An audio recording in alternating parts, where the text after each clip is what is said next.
Welcome back to my channel. Today I'll be reviewing The Puppetman, a new supernatural horror film that comes to Shudder on October 13th. The Puppetman is directed by Brandon Christensen, director of other Shudder originals Stillborn and Zed. And since I reviewed his other two films on my channel prior to their Shudder releases, I thought I'd keep the tradition alive and review The Puppetman as well. The Puppetman is about a convicted killer on death row who has always maintained his innocence, claiming it was an evil force controlling his body as he slaughtered his victims. Now Michael, the killer's daughter, begins to suspect that there may be some truth to her father's claims when those around her begin to die in brutal ways. Starting with the positives, I absolutely loved the Puppetman's premise. This film feels inspired by Nightmare on Elm Street, Wishmaster, and Shocker, a slasher where a supernatural entity with a clear gimmick kills young adults in unique and creative ways. Instead of invading people's dreams like Freddy Krueger, the entity in the Puppetman controls characters like puppets and forces them to become passengers in their own bodies as they are forced to watch themselves kill themselves against their will. All of these puppeteering scenes were fantastic. The actors sold the hell out of these moments, their eyes bulging, desperately whispering through gritted teeth, trying to force their body not to commit whatever violent act the Puppetman had decided upon. The scene at the 1 hour mark of this movie might just be one of my favorite scenes in any horror movie I've seen this year. Top to bottom, this scene was superb.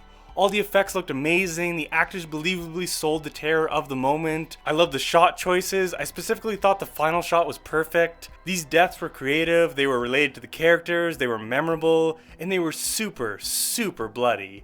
I winced twice during this scene.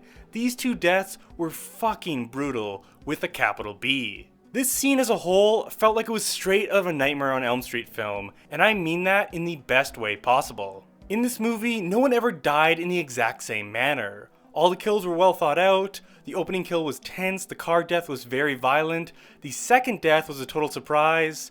I loved everything in this movie related to the Puppetman. It's a great premise that was executed in a great way. However, as for my negatives, I really disliked everything not related to the Puppetman story. And unfortunately, that roughly includes 2/3 of this movie. There was not a single interesting, likable, fleshed out character in this film. There's an asshole jock character who solely exists to be a douche and create conflict. There's a will they won't they love interest character who adds nothing to the movie and has negative levels of personality and individual character motivation. This dude solely exists as a sounding off board to listen to the main character explain the plot and drive her from scene to scene. Our main character, Michael, is also highly uninteresting. She spends most of the movie reacting to events, sleepwalking, and sulking. Her most interesting scenes all involved her father, and for whatever reason, they only had 2 scenes together. I really wish the Puppetman film would have spent more time focusing on the Puppetman and less time on these college characters fucking around. As well, the Puppetman is riddled with horror cliches and poor writing. There's endless examples. All of your least favorite horror tropes make an appearance. There's a scene where a bunch of birds fly at the main character's window. There's scenes with characters researching the curse in old newspaper clippings in a library. There's a cop interrogation scene where the detective lays down crime scene photos. There's a scene where they all visit a psychic for advice. And worst of all, roughly 10 minutes into the movie, the best friend character gives a speech to Michael about how she needs to take control of her life, and 2 times she mentions she can't be controlled like a puppet. Honestly, that might be on my short list of the most eye-roll inducing, on-the-nose lines of dialogues I have ever heard. This character might as well have turned to the camera afterwards, tipped her hat, and winked at the audience. It would have been just as subtle. Overall, I found this main story centered around college kids to be extremely frustrating. I kept wanting the movie to get back to the Puppetman stuff, see more kills, learn more about the dad, see some flashbacks, anything. Instead, I was watching scenes of the douchebag character and friend number 5 attempt to use a fake ID.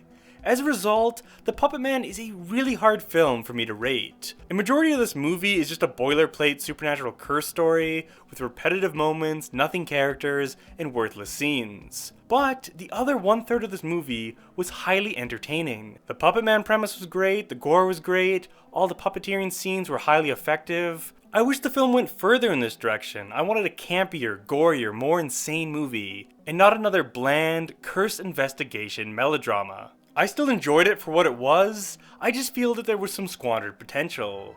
I hope if there ever is a sequel, they lean further into the aspects that worked, and ignore all the other boring bullshit. Overall, I give The Puppetman a 6 out of 10. Anyway, those are my thoughts on The Puppetman. The Puppetman comes out this week on October 13th. Thanks again, Shudder, for the early copy. Once all of you check it out as well, please let me know what you thought in the comments below. If you haven't already, please subscribe to my channel, Horror Flicks with Nick. Once a week, I post early horror reviews, horror lists, commentaries, deep dives, and 2-minute recommendations for underrated horror movies you can stream on Netflix, Prime, and Shudder.